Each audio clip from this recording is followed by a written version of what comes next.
Okay, it is fresh set of downs. Bruce Badgley with my man from EasternPAFootball.com, Dave Mika. And Dave, I don't know whether it's, going into week 3 or 4, depending on whether you like to use week 0 or week 1. But I'll tell you what, Uh, how quickly the season has gone by to this point. well, what we do know is we've played 3 weeks. We're going in week 4. And guess what? We're a third of the regular season done, just like a blink of time. It's amazing how quick it goes. In 2 weeks, we'll be talking about halfway through the regular season. So here we are going into week 4.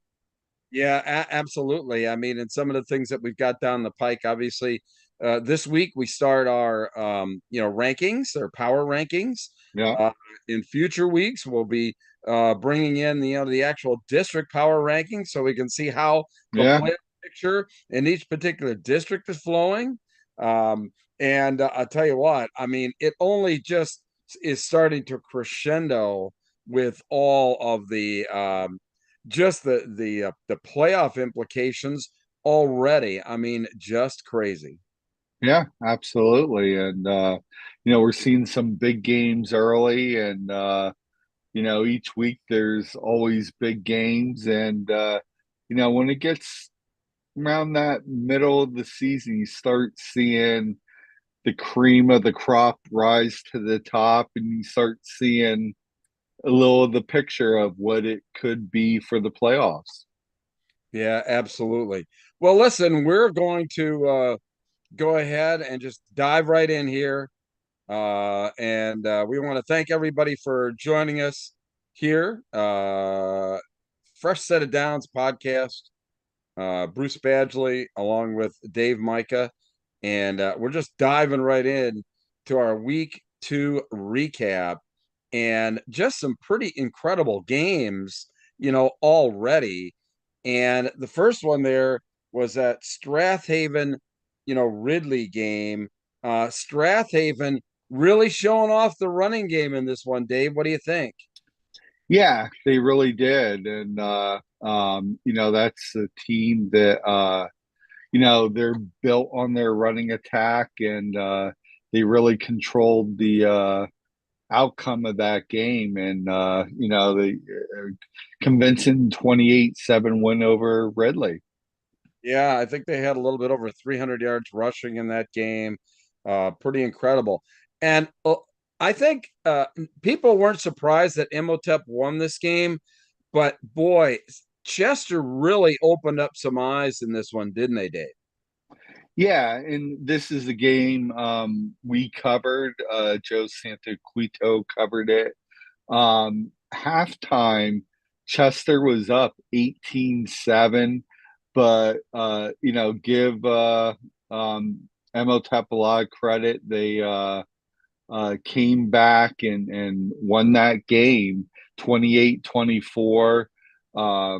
Penn State commit running back Jabrier Wallace Coleman had, I think, 3 touchdowns in that game.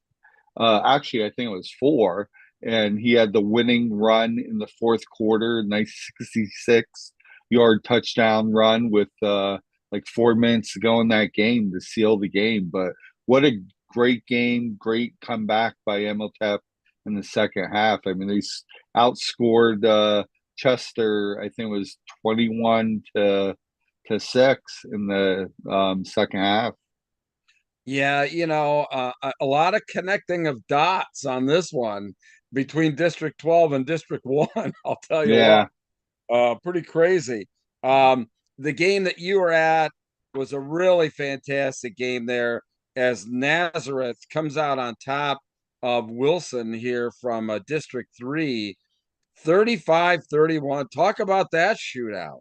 Oh, it was up and down. The first half, it's a showcase of two tremendous quarterbacks, Nazareth's Peyton Falzone and Wilson's Maddox Gruber. Just two tremendous players. Nazareth, you could see that their game plan was to throw deep, and that's what Peyton did, and he hit some big time passes. But it was back and forth. He saw 8 total touchdowns, 1 field goal, and that was just the first half. The second half, um, realistically, there was just one score. Nazareth shut out Wilson in the second half. Foul zone's 50-yard touchdown run was the difference. And just two teams, just battling. But Wilson, it was amazing because it looked like Wilson was going to go for the go ahead touchdown with a minute to Oh, go, fumbled on the one, goes in the end zone. Nazareth falls on it, but they go 3 and out. They had to punt the ball back with 22 seconds left in the game, had 2 shots to throw a touchdown, and it came incomplete in the end zone. But tremendous game. It's one of those that you hate to see a team lose, but two good programs, non-league game, great game. and I like the fact too that what we're starting to see is some District 3 teams, play in District 11. It's not the Mm-hmm. usual, interconference battles, and a lot of that's having to do with the fact that the Mid Penn Commonwealth now basically only has one non-league game, and they've got then nine, league games. So it's forcing a lot of these District 3 teams to look elsewhere for non-conference games, and a lot of the times they're going up to we've seen a lot of District 11, District 3 so far this year, haven't we? Yeah, and talking to some people in District 11, they like playing outside the district. Maybe 3 games is too much, because it's tough scheduling these teams, and like Nazareth, I mean, they had to open up against Hazelton. They played Whitehall, which is a District 11 team, but it's a team they normally don't play, and then play Wilson. So I think most of the teams do like playing outside the district, just maybe not 3 games. Yeah, exactly. And then, wow, North Schuylkill, they kind of put the clamps down on that Notre Dame Green Pond offense, and came away with a nice 31-29 win there, kind of a last second win Yeah. for Schuylkill. Well, yeah, and this is a game that we did live on D11 Sports, and you feel for Notre Dame. They had the defense set, but North Schuylkill, makes the tremendous throw as time ran out. They score with no time left, and what a tremendous game that was! Another great game, and they win last second 31-29 over Notre Dame. Yeah, both teams with a loss, but still pretty amazing. And pretty amazing is how Troy's just reloaded. I mean, just took it to South Williamsport there, 43-7. Yeah, they did. And the first quarter, they get the touchdown pass. Then all of a sudden, Mason Smith back to back punt returns, one of 61, one of 60. And they went on and, convincing 43-7 win over South Williamsport. And I'll tell you what, this Troy team is for real. And, not to look too far ahead, but I think a lot of people are looking forward to that possible Troy Southern Columbia rematch again sometime later this year in districts. And Western Wayne and Wyoming area, Western Wayne, I mean, this was a real back and forth battle. The first half, Western Wayne kind of pulls away. The second half, they're going to be a team that's going to be reckoned with, or you're going to have to reckon with this season too, right, Dave?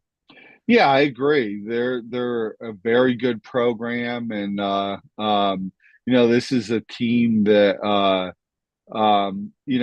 has, I think, a lot of talent on their team, and they're led by their running back.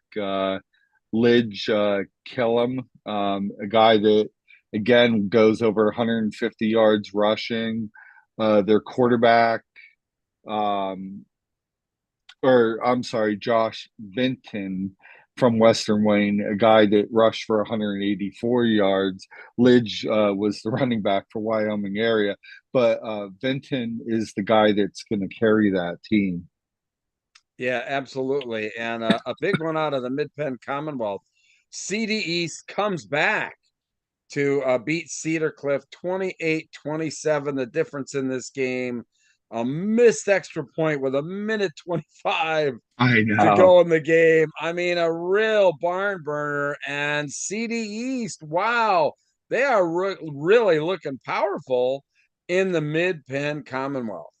Yeah, they are, and you know, impressive win. But you're right. I mean, you know, late touchdown, but missed extra point was the difference. That was another game that just kind of went back and forth, and great win by them. Westchester Ruston, a big win against Pope John Paul II, 20-13. Ruston, I think in District 1 in 5A, boy, they're looking pretty strong. Yeah, Ruston, you know, they listen. They could throw the ball, they could run the ball. Um, you know, they had over. I think Hayton had 98 yards. Loper, I think, only had 40, but those two guys at any given night, you know, could easily both get over 100 yards.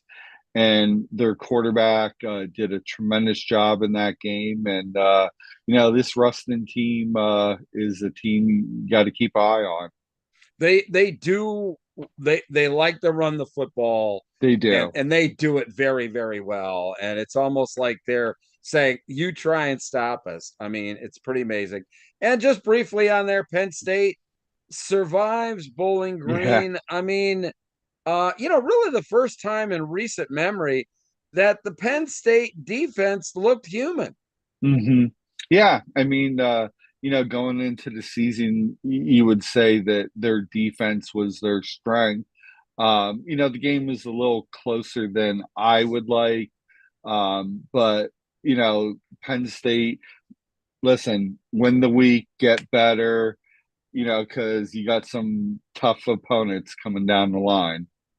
I think a very unique thing for Penn State this year, that James Franklin's got to maneuver through is the fact I think they have two bye weeks this year. And along with playing, um, teams that they're not accustomed to playing and traveling distances that they're not accustomed to traveling. And that in and of itself, I think, is the biggest challenge for Penn State this year. Offensively, you cannot argue with the fact that, I mean, they're really going on all cylinders. Yeah, I agree, and you know, we'll see as the season goes, but you know, hey, they're undefeated. That's all that matters. Right, exactly. And nobody's going to remember, during the Big Ten season that Kent State or that the Bowling Green led in this game. Yeah, It's it's going to be one of those things. I mean, short-term memory loss when it comes to that. So, it's what one of the it's what you've done for me lately. You know. absolutely So right. They still yeah, have they've got a bye week, and then they've got, I think, um, Kent State before they yeah. get into the Big Ten schedule. And man, that's going to be a long schedule. I was looking at the other day, and we'll be up there for all those Big Ten games covering them. hmm But my gosh, that schedule is just a killer this year in the Big Ten for just what I talked about, the fact that they're playing teams they're not accustomed to playing and traveling distances that they're not accustomed to Yeah. traveling. So, all right. Well, listen, let's get back into our um, uh, program here and talk a little bit about our Rankings. rankings. There you Woohoo! go. There we go. All right. So So, both you and I and our buddy Bob Long um, kind of went off and took a look at these teams, came back, and these are the top Top five five. Yeah. of 1A, 2A. And, I'll just start with mine. Obviously, pretty easy to have Troy there at the top. Southern Columbia, despite that loss to Wyomissing, they've come back with a vengeance. Yeah. Um, a team that I think is just having a wonderful season is Minersville. I've got them number 3. Williams Valley, I mean, kind of a pedigree there with Williams Valley at number 4 and Riverside at number 5 for me. I tell you, they look really, really good. Absolutely. And I think we're all in agreement. We all have the same five teams. Obviously, Bob and I have the identical top five. But yeah, I mean, we're all in agreement that it's Troy, Southern Columbia, top two. And then from there, Yeah. it's Riverside, Minersville, Williams Valley, whatever way you want to shake it. But obviously, we're going to have that Minersville, Williams Valley matchup this weekend. So that might, It's going to change shake things up. it's going to shake things up. Yeah. All right. Well, let's move on to 3A, 4A. And this is where it starts to get interesting, with all of us here. And I think that, that this 3A, 4A group, forgetting about, the depth in the East. I mean, Hmm. my gosh, you look at even the WPIAL, the depth in 4A and 3A is just Yeah. astounding. Um, so I'll we're all in agreement with Jersey Shore. Hmm. Um, I really like Danville. I mean, Danville, a 3A team, but boy, they've just played so well and been so consistent over the last couple of years. Um, Somebody new really to the rankings, not only in the East, but also in the state of Pennsylvania. The team is new, but not the head coach. Brett Myers took Yeah. Middletown to 3 consecutive state championships, Yeah.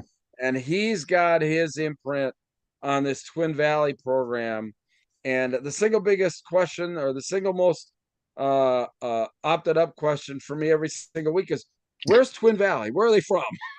Yeah. Yeah. Well, they're down in Elverson, Morgantown area for anybody who's wondering. But it won't take long for people to realize where they're from, because that's a team I think that is really going to do some damage.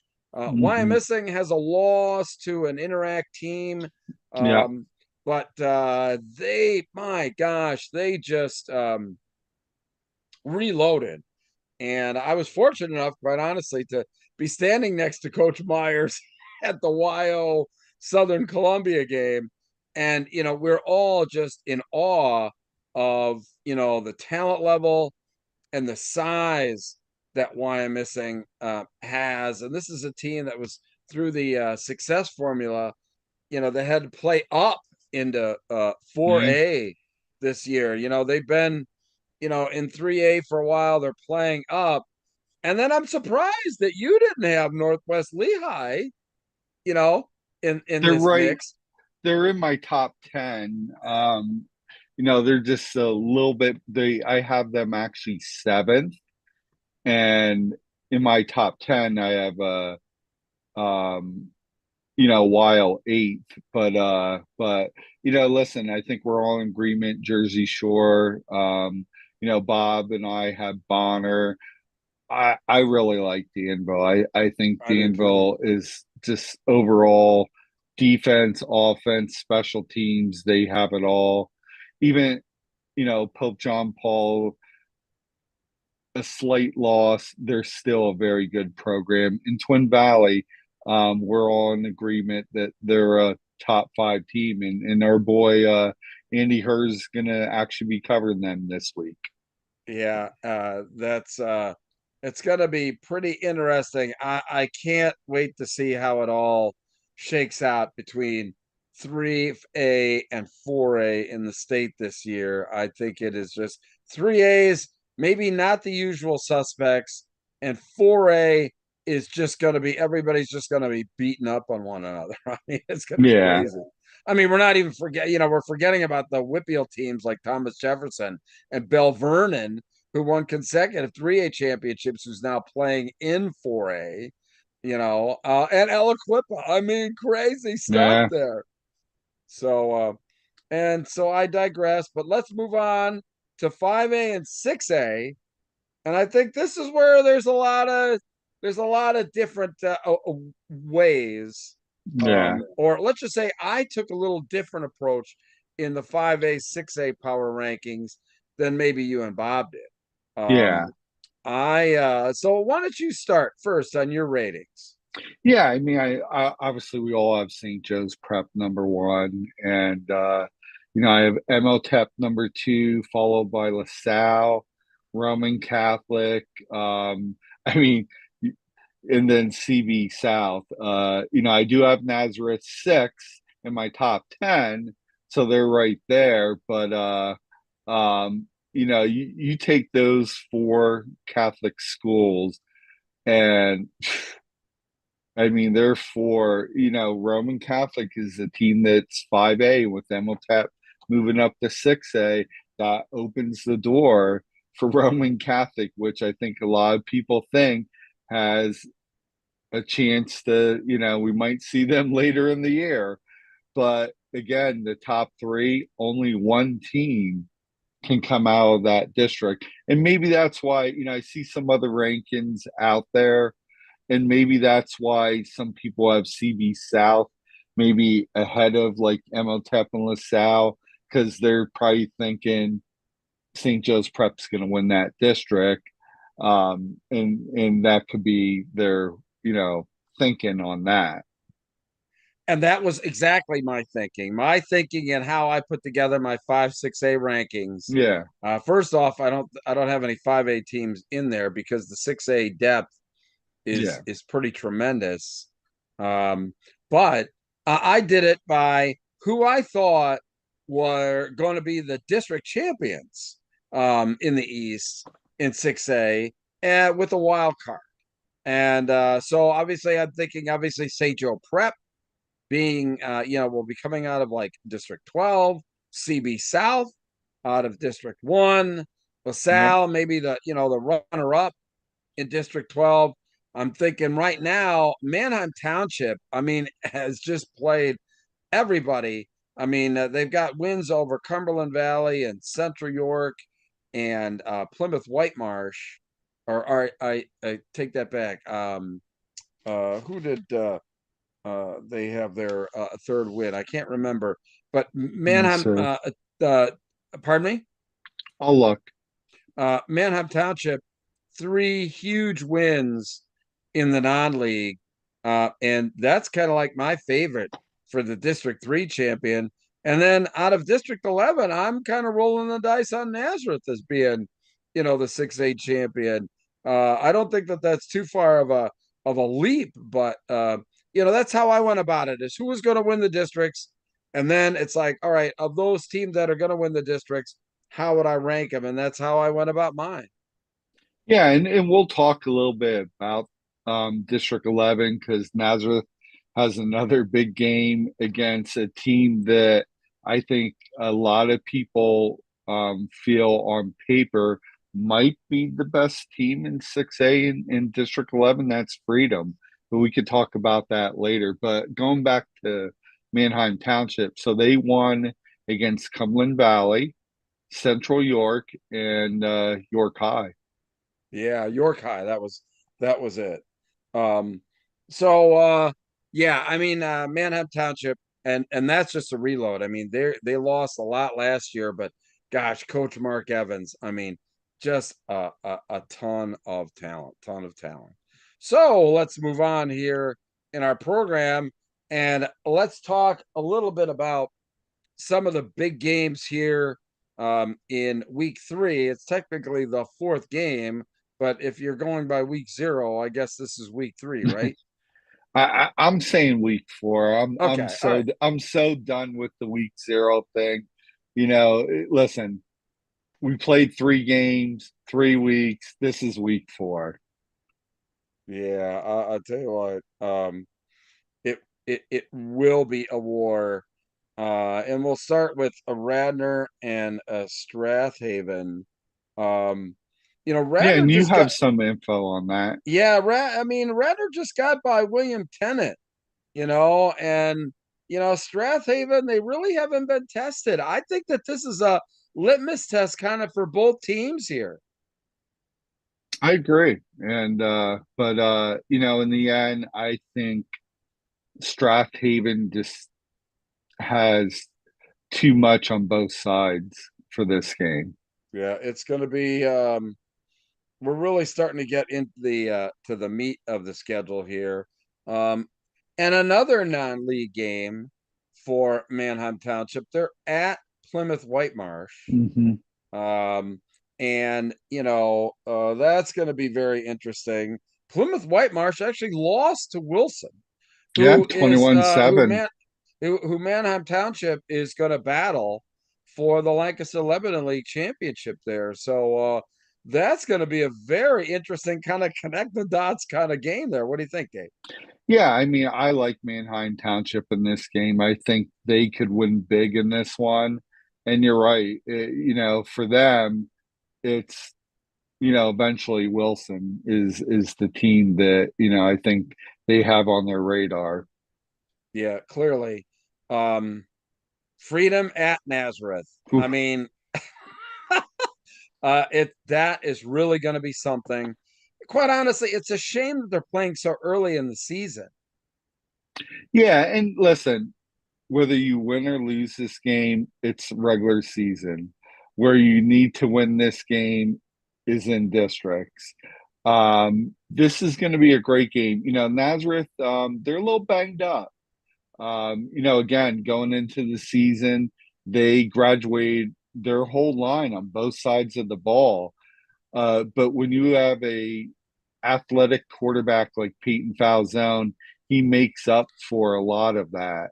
And again, for Nazareth, it's the big three: Peyton Falzone, Marquise Wimberly, Caleb Newsome, and you can also throw in Austin Boyce, who's doing pretty well at wide receiver. But Freedom, they got a lot back, and it starts with their quarterback Chase Walker. This is a guy that's thrown for over 600 yards already in just 3 games, and their running back Aaron. Beatty, I think his name is.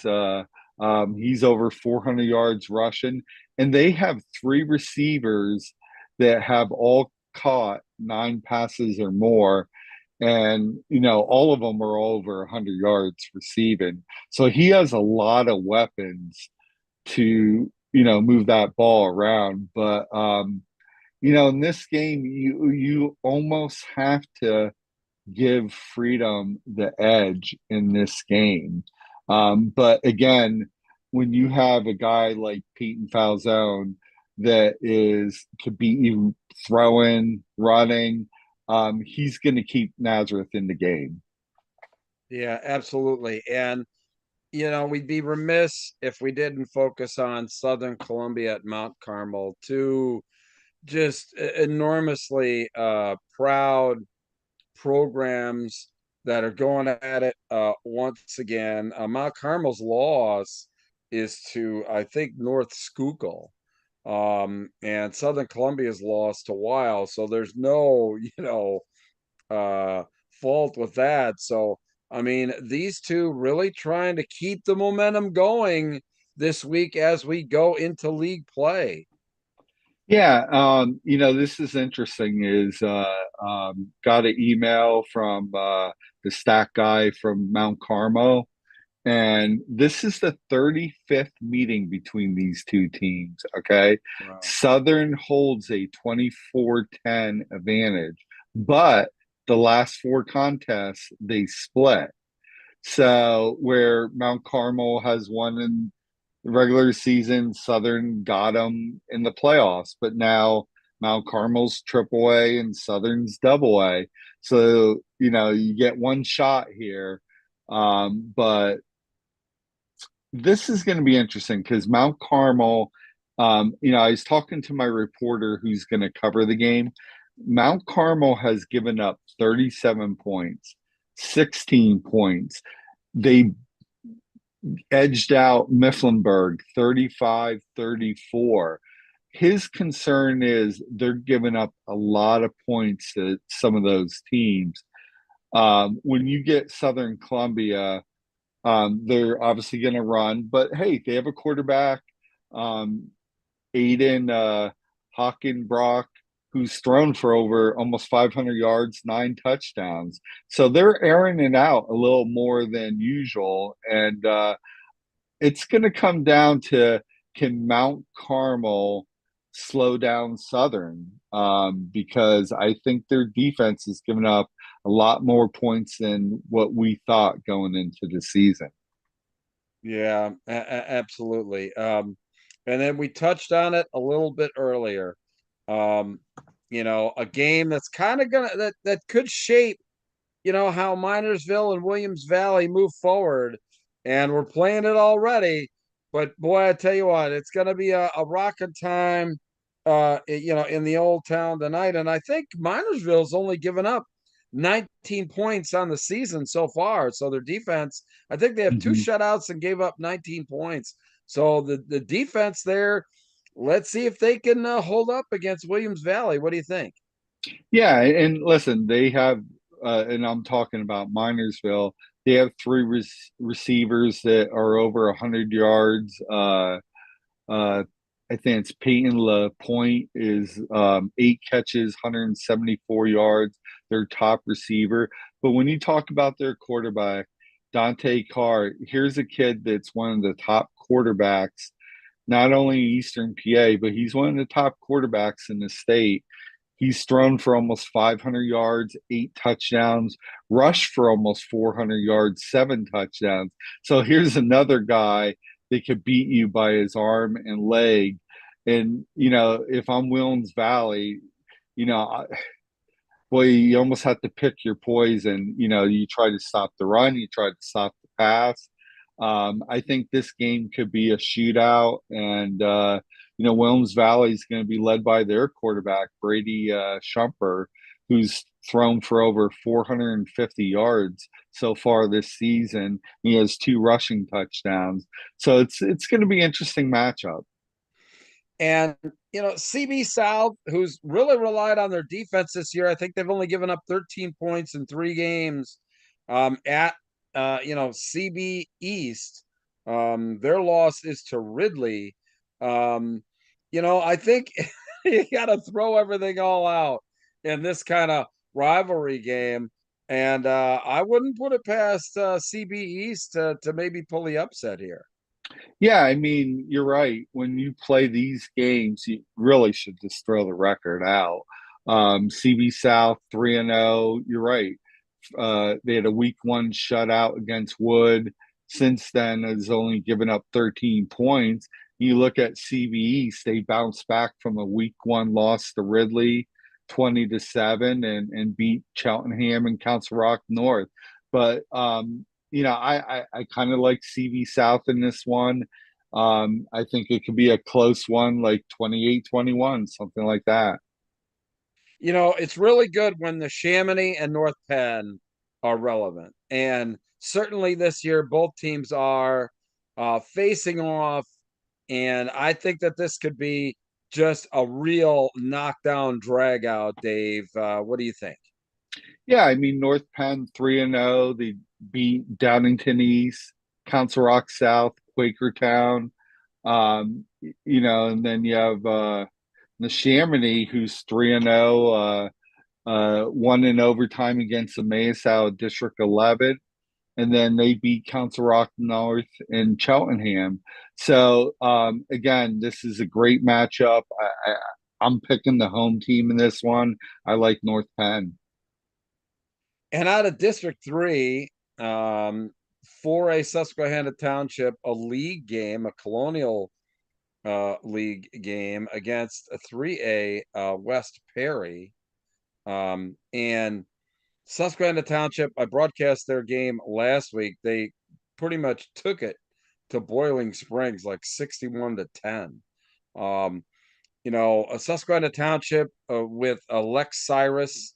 I mean, fastest man at PA, headed down, kind of shunned Penn State and is heading down to South Carolina to Yeah. play his ball. But they have weapons on top of weapons.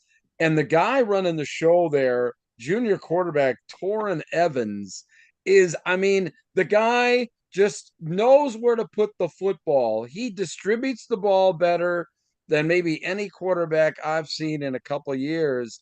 And he really makes that, township team, hum. But West Perry, they had a great season last year. They lost in the district championship game to Wyo last year in 3A. They're back with a vengeance at 3-0. I believe that they're, even getting back close to state ranking. That's going to be a great game. It's at West Perry, but Hmm. boy, I tell you what, I like Township there. I think they've got a lot of depth. Yeah, I agree. And Evans last week, we just got his stats. He made our top performer list, top quarterback this week, 390 yards passing. And let's see, their running back, Weston, had over 150 yards. They had a receiver over 140 yards. So they are explosive offense, a lot of weapons, tough to contain. You can't just focus on one guy. And I like Township in this one. Yeah, I really do. I think that, it's yeah, it kind of the you could just kind of see the crescendo of this particular team. Head coach Joe Heaton, just a great guy. He's been around a long time, and he sure knows when he's got something special. And Coach Heaton really knows he's got something special at Susquehanna Township. The tough part is he's in 4A, just like so many other good teams, not only in District 3, but in the eastern half and then all across Pennsylvania. I can't, it's hard for me to look back on a year, Dave, where since we've gone to sixth classification, that there's been such depth in talent Hmm. across all six classifications. What do you think? Yeah, I agree. And it's from single A all the way up to 6A. Each week there's been great matchups, but you're right. There's talent There's all no over place to hide. this. Yeah, there's no place to hide. And if you want to make it to Cumberland Valley, take care of business now. Worry about winning the week. That's all you can worry about. You can't worry about what you're going to do week 8 or week 7. You have to worry about week 4. Win that week, and then worry about week 5. Um, yeah, it's going to be interesting weekend with some of the great matchups. I have some records and milestones I like to Yeah, go get out ahead. there. Yeah, Sure. so we talked about Dante Carr from Minersville. He broke the all-time career passing touchdowns. It was 34. He has now 36. Trinity's Jacob Ness had 13 tackles this past weekend. Wow. So he now, for his career, has 315 tackles, which is a school record. And then Columbia Montour Votech Braxton Brown he actually broke his record of 392 yards rushing. He had 401 yards rushing Oh my last gosh. week, and he also tied the school record of 5 rushing touchdowns. So I think he's well over 2,000 yards in his career in rushing. Wow, I think that's something that we'll have to start kind of throwing in here too. I mean, if we can get it before showtime, is get some slides of the top performers Yeah, and record breakers. I think would be absolutely a lot of fun. yeah. You I know, mean, I'm gonna start putting it together of all the weeks and we could do like a top five of top performers and do that, and still we want to do this on social media is who has the best fans at Yeah. games. I touched about Easton, and one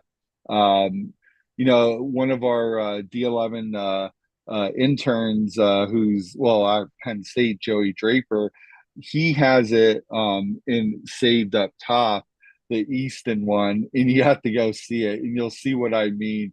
Their fans are just crazy. Yeah, we'll have to, I'll definitely, I was a little remiss this week, but we'll have to Yeah, get like, fan crazy picture of the week that we can then like, put on the podcast here of, absolutely.